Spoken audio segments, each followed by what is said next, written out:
전 세계 주요 이슈를 짚어보는 화요일 글로벌 전망대 시간입니다. 국제뉴스 베테랑 선재규 연합인포맥스 선임 기자와 함께합니다. 오셨습니까? 네, 안녕하세요. 예, 오늘은 좀 어떤 이슈 준비하셨습니까?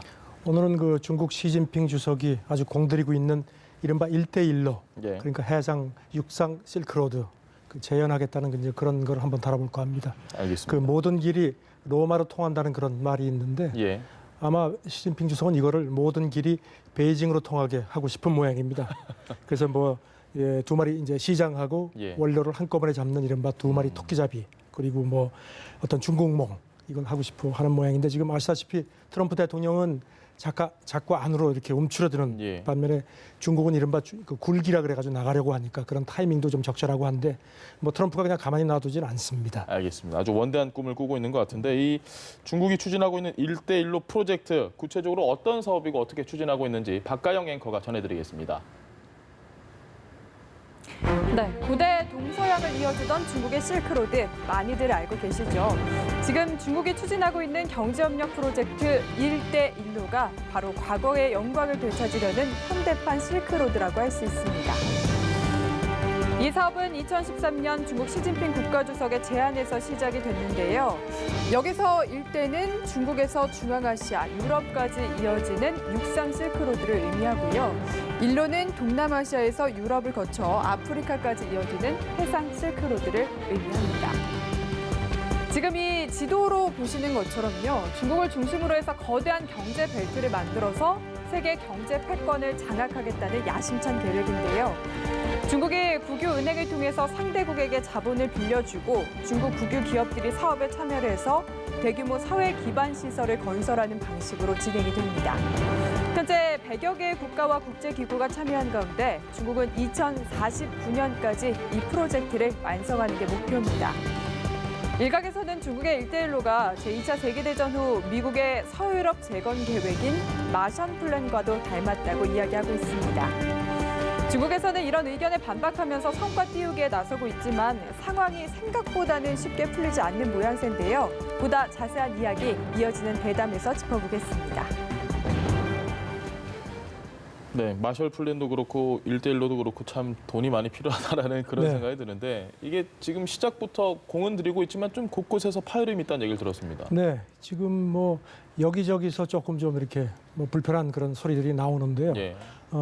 워낙 큰 프로젝트니까 이제 파키스탄 같은 경우는 지금 그 1대1로 프로젝트에서 가장 많은 돈이 들어가는 걸로 되어 있습니다. 예. 620억 달러 정도가 들어가는 걸로 되어 있는데 이미 이제 이전 정권에서 이거를 추진하는 과정에서 부채를 많이 졌습니다. 예. 물론 이제 중국이 지원을 하지만 사실 중국은 자기들 기업이 들어가서 이익을 취하는 게 목적이니까요. 사실. 그래서 파키스탄이 지금 너무 버거우니까 IMF에 한 120억 달러 정도의 그 구제 금융을 신청하는 걸 검토를 하는 모양입니다. 예. 그러니까 지금 중국이 지금 그리고 또 전임 총리 정권이 부패가 많다.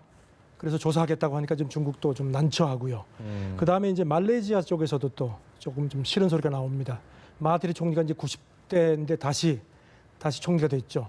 그러면서 역시 지금 말레이시아 같은 경우는 중국 쿤밍하고 예. 라오스, 태국, 말레이시아 동부해안, 그다음에 물라카 해협까지 쭉 철도를 연결하는 프로젝트가 있으니까 이것도 중국으로서는 상당히 중요한 부분입니다. 그런데 너무 우리가 돈을 그동안에 많이 썼다. 힘들어서 못하겠다. 예. 이렇게 좀 뒤로 좀 이렇게 나가니까 중국이 좀 난감해서 좀 돈 좀 달라는 얘기입니다. 그렇게 하는 가운데 지금 채권 제국주의라는 얘기가 또 나오고요. 예. 채권으로다가 중국이 이렇게 이렇게 얽어매려고 한다는 겁니다. 그래서 미국 상원의원 16명이 미국 국무장관하고 재무장관한테 편지를 보내서 예. 이런 1대1로 프로젝트 관련해서 그 재정이 다 날아가고 나서 IMF에 손을 벌리는 국가들이 있는데 절대로 승인하지 못하도록 해라. 아시다시피 IMF에서는 미국이 제일 지분이 많기 때문에요. 예. 그러면서 무슨 구체적으로 그 파키스탄, 라오스, 몽고, 아프리카 지부티 이런 나라들을 거명을 했습니다. 성 기자께서 보시기에 지금 IMF가 그러니까 쉽게 말해서 파키스탄이나 다른 나라들이 중국 빚을 갚아야 되니 네. 돈 좀 빌려달라. 이걸 미국은 굉장히 싫어할 것 같은데 그렇죠. 가능성이 당연히 있습니까? 견제를 앞으로 이게? 그 부분은 지금 그러니까 미국이 견제를 하면은 사실상 불가능한 겁니다. 그래서 아시다시피 시진핑 주석이 그 1대1로 구상 2013년에 내놓고 나서 바로 그 해에 아시아 인프라 투자은행이라는 걸 만들었습니다. 예. 그래서 이제 그게 사실은 이제 이런 그 세계은행이나 이런 IMF처럼 그게 이제 미국이 주도해서 이제 개발 자금을 주는데 거기서 안 줄 게 뻔하니까 자체적으로 돈을 이렇게 만들어서 하겠다는 그런 구상도 같이 있는 겁니다. 알겠습니다. 네, 그리고 또 지금 다른 국가들에서 비판을 제기하는 게 중국의 1대1로가 오염 투자다 이렇게 이야기를 하더라고요. 네, 미국의 대학이 분석을 했는데 그 지금 사실 그 1대1로 투자 같은 경우는 이제 소위 외국인 직접 투자 예. FDI라고 부르는데 그걸로는 단일 프로젝트는 세계 최고입니다. 제일 큰 규모입니다. 그래서 지금 중국 국유은행들이 2000년부터 해외 에너지 투자에 한 1,600억 달러 정도를 투자를 한 걸로 돼 1,600억 달러요. 했는데 지금 미국 대학이 분석을 해보니까 석탄 투자가 80% 정도라는 겁니다. 그리고 이른바 클린 에너지, 뭐 태양광, 풍력 같은 거는 한 3%밖에 안 되고요. 예. 수력 발전도 17%다. 그러니까 중국이 지금 아시다시피 자기들이 오염이 워낙 심해서 중국도 지금 이제 환경 문제에 굉장히 신경을 쓰는데 예. 자기들은 그렇게 하면서 저개발국에는 그냥 투자 리스크만 낮추고 뭐 저쪽에 뭐 공기가 오염되든 말든지 지속 가능성 같은 건 팽개치고 투자한다. 이율 배반이다. 이런 비판이 많습니다. 어제하고 오늘 베이징에서 지금 그 중국하고 아프리카 정상회담 예. 열리고 있어서 이제 53개국 아프리카 정상들이 이제 베이징에 와 있습니다. 예. 한 나라 빼고 다 온 거죠? 그렇죠. 예. 지금 뭐 시진핑 주석이 엄청나게 공을 들입니다. 그 연설하면서 우리는 운명 공동체다. 그러니까 신화통신도 2차례나 논평을 쓰면서 우리는 한 배를 탄다. 아프리카와 중국이. 그렇죠. 그리고 중국은 가장 큰 그 개발도상국이다. 예. 이런 얘기를 또 했고요. 그러면서 이제 했는데 지금 뭐 월스트리트저널도 그렇고 덴마크의 국제연구소 같은 데서는 중국의 모델은 실패한 모델이다. 아프리카 절대 그거 따라가지 마라. 독자적으로 일어나야 된다. 그러면서 예전에 그 중남미가 미국의 그 이른바 앞마당이 돼가지고 이렇게 한동안 상당히 어려웠지 않느냐. 예. 중국의 뒷마당이 되면 안 된다. 이렇게 지금 뭐 또 견제를 하고 있습니다. 알겠습니다. 오늘도 뭐 기사 나온 거 보니까 중국 관영 매체들 한 4곳이 네. 일면 이면이 거의 똑같았다고 해요. 아프리카 문제 비판했다가 뭐 된통 당한 사람도 있습니다. 이게 참 그런 거 보면 중국이 공을 많이 들이는 것 같은데 어쨌든 이 투자도 오염 투자다라는 비판 그걸 자료를 내고도 미국의 한 대학이라고 네, 하셨는데 그렇습니다. 네. 미국이 상당히 견제를 하는 것 같습니다. 지금 미국 입장은 좀 어떻습니까? 네, 미국이 뭐 견제를 안 할 리가 없죠. 예. 폼페이오 미국 국무장관이 그 7월 말에 미국 상호회의소에서 연설을 했는데 거기서 그 인도 태평양 지역이라는 표현을 쓰면서 예. 여기다가 한 1억 1,300만 달러 정도를 투자하겠다. 사실 1대1로 투자금에 비하면 뭐 세 발의 피죠. 너무 적은 거 아니냐 그랬더니 이제 이 사람 얘기는 착수금이다. 그러니까 이제 더 많이 투자하겠다는 이제 암시를 했는데 예. 그러면서 미국은 절대로 지배를 추구하지 않는다. 그러면서 1대1로가 made for China다. 또 이런 표현을 썼습니다.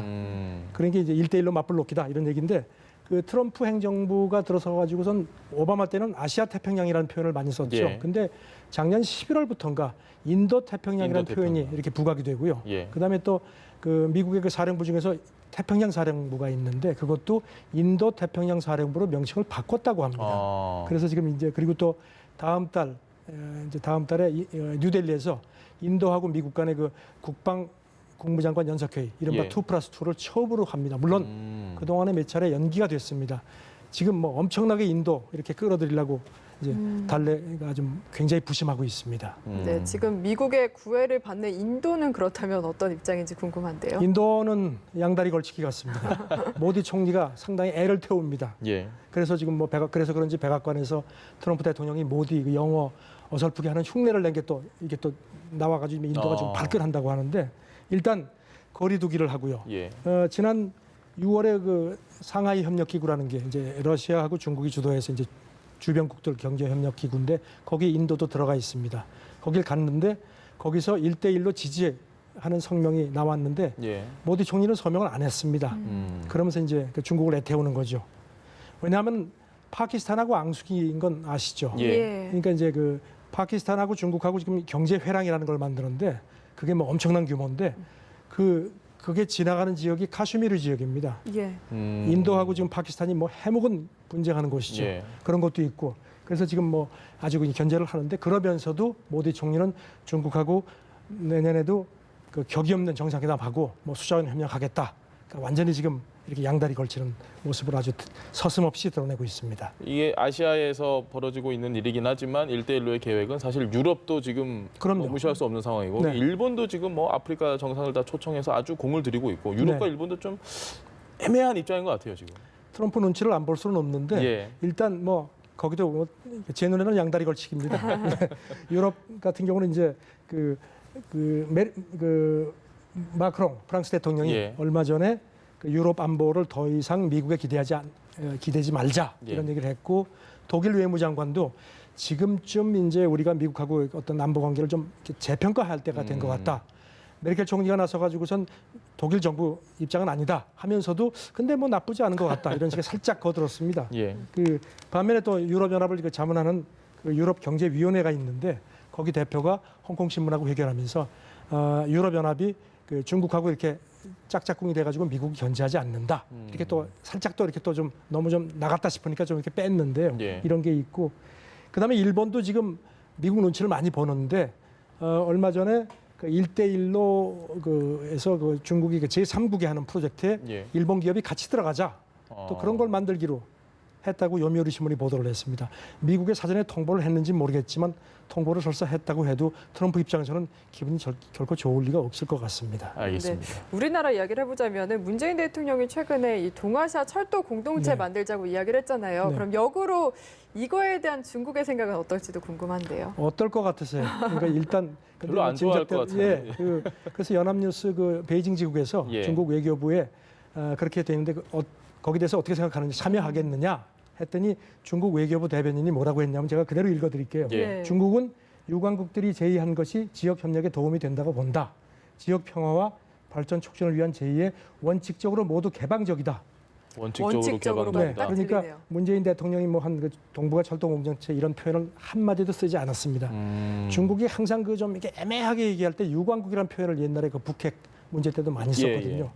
일단 뭐 아시다시피 지금 중국도 자기들 그 횡단 철도가 있는데 시베리아 횡단 철도가 위에 있지 않습니까? 예. 그래서 지금 우리는 남북 종단하고 이렇게 연결해서 이제 유럽을 가는 건데 중국이 좀 밑에 있으니까 사실은 중국은 1대1로를 하면서 자기들 그 종단 철도가 유럽에 연결되는 주축이 되길 바라지 않겠습니까? 예. 그래서 이게 외신들이 분석하기는 중국이 뭐 그렇다고 반대는 할 수 없죠. 경제협력이니까. 다만 적극적으로 나서지는 않는 거 아니냐 이렇게 분석을 했습니다. 알겠습니다. 그리고 또 뭐 중국 매체가 북한도 참여를 해야 되는 거 아니냐 예. 또 슬그머니 또 그걸 또 걸고 넘어갔습니다. 북한은 어떤 생각인지 좀 궁금한데 좀 북한은 뭐 그런 생각할 여력은 없는 것 같고 조금 다른 얘기인 것 같아요. 영어를 지금 중국에서 좀 견제하는 분위기다. 이게 무슨 얘기인지 궁금하네요. 달러 견제 때문에 뭐 위안화 국제화 얘기는 뭐 이미 많이 나와서 다들 아실 거고요. 예, 그 사실 영어가 지금 세계 기축 언어 아닙니까? 그럼요. 그런데 이제 중국이 이제 영어도 좀 견제를 하고 싶은 모양입니다. 그래서 지금 뭐 공자학당 전에 그런 얘기 나온 거 아시죠? 예, 그 중국이 이제 이렇게 자기들 그 어떤 그 중화 사상을 이제 하는데 공자학당을 뭐 이렇게 내보냈다가 굉장히 반발들이 많아서 좀 주춤했었는데 이번에는 중국어 해외 교습, 그러니까 중국의 그 VIP 키드라는 그 온라인으로 그 아이들 1대1 원어민 영어 교습하는 그 스타트업이 있는데 예. 엄청나게 성공을 했습니다. 그 사장이 얼마 전에 이제는 중국어 해외에 있는 사람들한테 중국어 교습하는 것도 우리가 좀 비즈니스를 확대를 하겠다 하면서 1대1로 대상국들에도 적극적으로 파고들겠다. 그러니까 이제는 밖에 나가서 중국어 교습도 하겠다는 건데 근데 참 더 아이러니하게 지금 중국 과학원 조사인데 그 중국 바깥에서 만다리너, 그러니까 예. 중국 표준어죠. 이거를 배우는 인구가 현재 한 1억 6천만 명 정도인데 2020년이 되면 한 2억 명 정도가 될 것 같다. 그런데 특히 해외 아동, 예. 그 중국어 학습 열기가 있는데 그 중에 60% 아동들이 미국하고 유럽에 있다. 이렇게 또 슬그머니 또 이렇게 딱 걸고 나왔습니다. 네. 그러니까 중국어를 배우지 않으면 이제 먹고 살기 힘들다. 이제 그런 얘기도 하는 겁니다. 저희 한 20년 전에 계속 중국어 배워야 잘 먹고 산다고 했었는데 지금 중국어 몰라도 크게 지장은 없는 것 같습니다. 그래서 저도 뭐 지금 배우기 쉽긴 한데 너무 어려웠어요. 예, 성조가 있어도 참 어렵더라고요. 네. 네. 마지막으로 1대1로 프로젝트 이야기 해보자면 이게 2049년까지 완성하는 게 계획이잖아요. 네. 그럼 31년이 남았거든요. 네. 강산이 3번이나 바뀔 시간인데 어떻게 좀 진행될 거라고 보십니까? 일단 중국 내에서도 너무 급하게 가지 말자는 얘기들이 많습니다. 예. 세 가지 지적들이 나오는데 첫째는 그 말은 저렇게 하지만 실제로 들어가는 그 돈은 좀 조금 주춤하지 않겠느냐. 그다음에 중국이 너무 과신한다. 조금 자제해야 된다. 그다음에 자꾸 적을 만들지 말고 전략적으로 조금 이렇게 좀 이웃하고 관계를 개선하는 문제를 하자 하면서 했는데 중국 인민대학원 그 교수 얘기가 그 명태조 주 원장이 스승한테 이런 얘기를 들었다. 담을 높이 쌓고 식량을 비충하면서 때를 기다려라. 그러니까 조금 좀 소나기를 피해야 되는 거 아니냐. 덩사오평 그 얘기했던 그 도강양회. 네. 예. 그러니까 조용히 때를 기다리면서 힘을 키우자. 조금 좀 주춤하라는 얘기들이 중국 내에서도 나오는 것 같습니다. 한 가지만 더 여쭤보고 네. 싶은 게요. 그 어쨌든 중국의 1대1로가 뭐 남의 나라 얘기인 것 같아도 우리하고 가장 인접해 있는 중국 그렇죠. 얘기면 네. 우리가 이걸 그냥 뭐 그렇게 잘 하고 있구나라고 가만히 넉놓고 있긴 좀 애매한 것 같은데. 일단 그렇다고 이제 뭐 중국이 우리를 뭐 일본처럼 이렇게 물론 이제 또 뭐 제3국에 들어가는 부분도 있겠지만 일본이 그걸 뭐 끼워주겠습니까? 예. 일단 아까 그 중국 글로벌 타임스에서 북한이 들어오는 게 바람직하다고 하는데 북한 개발 문제까지 연계가 된다면은 아무래도 뭐 우리 기업이 같이 가야죠. 들어가서 같이 할 수 있고 또 미국 기업들도 북한 진출에 리스크가 많으니까 예. 한국 기업이 들어가면은 한국 정부에서 좀 이렇게 리스크를 좀 보조해주지 않겠느냐 이런 얘기들이 있어서 일단 북한 쪽이 연계가 될 경우는 우리 기업들이 어떤 여지가 더 커지는 거 아니겠느냐 뭐 이런 그 관측도 할 수가 있지 싶습니다. 알겠습니다. 네, 오늘 말씀 여기까지 들어보겠습니다. 지금까지 연합인포맥스의 선재규 선임기자와 함께했습니다. 말씀 잘 네, 들었습니다. 감사합니다. 고맙습니다.